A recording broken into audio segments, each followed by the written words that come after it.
Hello friends, welcome to my YouTube channel Nidhi class. तो आप सबका मेरी निधि क्लास में स्वागत है। तो आज हम क्लास 10 का क्लास 6 का ज्योग्राफी कराएंगे, चैप्टर 10। तो हमारा काफ़ी टाइम बाद मैं वीडियो कर रही हूँ, तो सॉरी उसके लिए। मैंने बीच में वीडियो अपलोड नहीं कर पाई कुछ रीज़न की वजह से। तो चलिए हम स्टार्ट करते हैं। तो फटाफट मैं चैप्टर कंप्लीट कराती हूँ।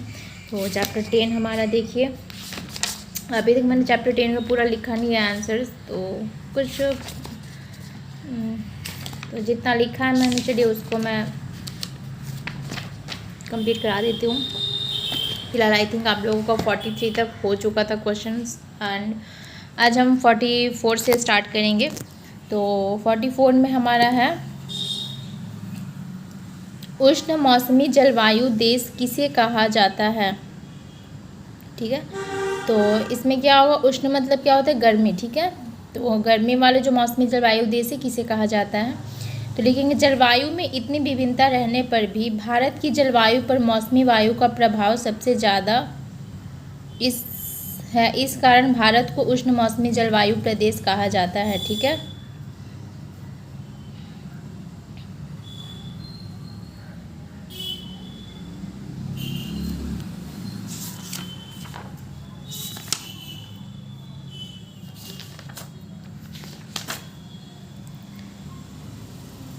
तो चलिए नेक्स्ट क्वेश्चन देखते हैं।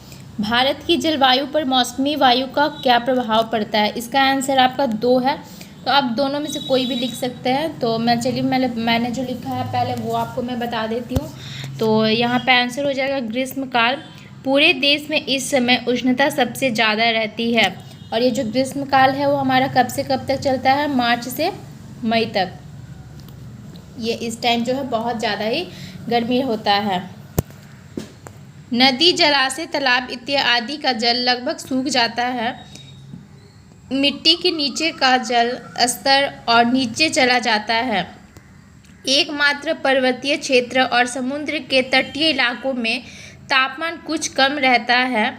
इस समय पंजाब, हरियाणा, राजस्थान, गुजरात, उत्तर प्रदेश, बिहार, उड़ीसा, पश्चिम बंगाल अनेक स्थानों का तापमान जो है 40 डिग्री सेल्सियस से ऊपर चला जाता है। ठीक है,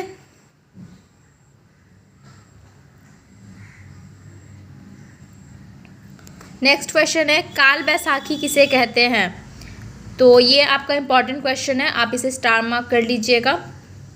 आंसर हो जाएगा, पश्चिम बंगाल में ग्रीष्म ऋतु के बीच बीच में संध्या के समय प्रचंड बिजली और विध्वंसक तूफानी बारिश होती है। इसे काल बैसाखी कहते हैं। इससे उष्णता थोड़ी कम हो जाती है और मौसम आरामदायक हो जाता है। ठीक है,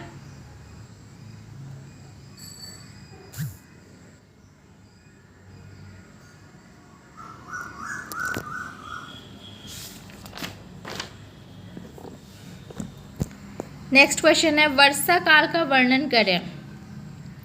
तो आंसर हो जाएगा, वर्षा काल जो है आपका कब से कब चलता है, जून से सितंबर तक। ठीक है, तो आंसर हो जाएगा, मई जून के महीने में उत्तर पश्चिम के स्थल भागों में उष्णता अत्यधिक बढ़ जाने के कारण निम्न चाप की सृष्टि होती है। दूसरी तरफ बंगाल की खाड़ी और अरब सागर में उष्णता यहाँ की तुलना में कम रहने से वहाँ उच्च चाप की स्थिति बनती है।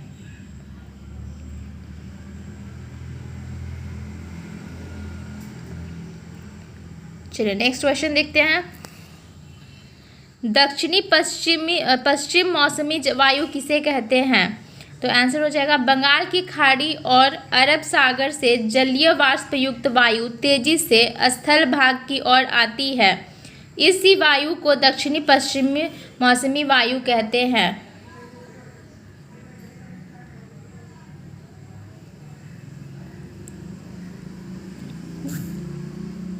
नेक्स्ट क्वेश्चन है 49, वर्षा छाया अंचल किसे कहते हैं। तो आंसर हो जाएगा, पश्चिम घाट पर्वत के पूर्वी ढाल तक पहुंचने पर वायु में जलीय वाष्प की कमी के कारण बरसात कम होती है। इसे वर्षा छाया अंचल कहते हैं। नेक्स्ट क्वेश्चन है, शरद काल का वर्णन करें। आंसर हो जाएगा मौसमी वायु का प्रत्यावर्तन काल सितंबर महीने के अंत में और अक्टूबर महीने के शुरुआत में वायु का प्रभाव स्थल भाग से जल भाग की तरफ होता है। इस वायु को उत्तर पूर्व मौसमी वायु कहते हैं या जल वाष्प कहते हैं। ठीक है, इसका मतलब होता है, देखिए आपका बरसात जब खत्म होता है और जब ठंडा आने वाला रहता है तो उसके बीच वाले जो मौसम होता है उसको हम लोग शरद काल बोलते हैं। ठीक है, हल्का ठंडा हल्का गर्मी जो फील होता है महसूस होता है उसे हम लोग शरद काल बोलते हैं। जल वाष्प कम रहते हैं जिससे वृष्टि लगभग नहीं के बराबर होती है। यहाँ वायु बंगाल की खाड़ी के ऊपर से प्रभावित होने के समय पर्याप्त परिमाण में जल वाष्प कणों का संचय करती है। यही वायु का करमंडल अपघटी में पर्याप्त वर्षा कराती है। ठीक है, तो इतना ही मैंने किया। और चलिए नेक्स्ट क्वेश्चन देखते हैं। 51 शीतकाल का वर्णन करें। तो शीतकाल जो है हमारे दिसंबर से फरवरी तक होता है। तो चलिए आंसर देखते हैं। इस समय भारत के स्थल भाग से शीतल शुष्क उत्तर पूर्व मौसमी वायु प्रभावित होती है। इस समय पूरे भारत में पहले की तरह वर्षा नहीं होती। इस शीतकाल में बीच बीच में 2-4 दिन तक आकाश बादलों से घिरे रहने पर रिमझिम वर्षा होती है। इसे पश्चिमी झंझा कहते हैं, इंग्लिश में होता है वेस्टर्न डिस्टर्बेंस। ओके, उत्तर पश्चिम में दक्षिण भारत की तुलना में शीतकाल में ठंड ज़्यादा रहती है। इस समय शहरों में सुबह के समय कुहासा और रात के समय ओस पड़ते हैं।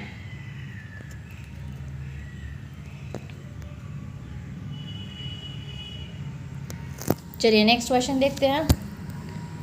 भारत पर मौसमी वायु का प्रभाव का वर्णन करें। ठीक है, आप लोग आंसर में ये लिखिएगा, ये ज़्यादा आप लोगों को बेटर है। ठीक है, तो मैं यहाँ पे मार्क कर दे रही हूँ। इसका आंसर आप लोग ये लिखिएगा। वहाँ पे जो मैंने लिखाया है ग्रीष्म वाला, वो अगर वहाँ पे बोलेगा ग्रीष्म ऋतु का वर्णन करें तो आप लोग वो आंसर ऐड कर सकते हैं। लेकिन भारत पर जब मौसमी वायु का प्रभाव पूछेगा तो आपको ये आंसर लिखना। ओके, आंसर हो जाएगा मौसमी वायु के पहले या बाद में आने के ऊपर फसलों का उत्पादन निर्भर कर रहता है। प्रत्येक वर्ष वर्षा एक ही परिमाण में नहीं होती। वर्षा अच्छी होने से किसानों को बहुत लाभ मिलता है, लेकिन वर्षा कम होने से उन्हें बहुत हानि उठानी पड़ती है। मौसमी वर्षा के साथ भारत के कई राज्यों में नवान्न, अनाम, बिहू। ठीक है, इसका आंसर मैंने पूरा कंप्लीट नहीं किया है तो मैं नेक्स्ट वीडियो में से कंप्लीट करा दूंगी। ठीक है, यहाँ पे क्वेश्चन मार्क में डाल रही हूँ। एंड आई होप आप सबको वीडियो अच्छी लगी। वीडियो अच्छी लगी तो वीडियो को लाइक कीजिएगा और प्लीज़ चैनल को ज़्यादा से ज़्यादा शेयर कीजिए और वीडियो को लाइक भी कीजिए और कमेंट कीजिए। आप लोगों को जो चाहिए डाउट्स मैं कोशिश करूँगी कि मैं जितना जल्दी है आप लोगों को दे पाऊँ, कंप्लीट करा सकूँ। फिर मिलते हैं नेक्स्ट वीडियो में, तब तक के लिए keep watching, keep practicing. Thank you, bye bye.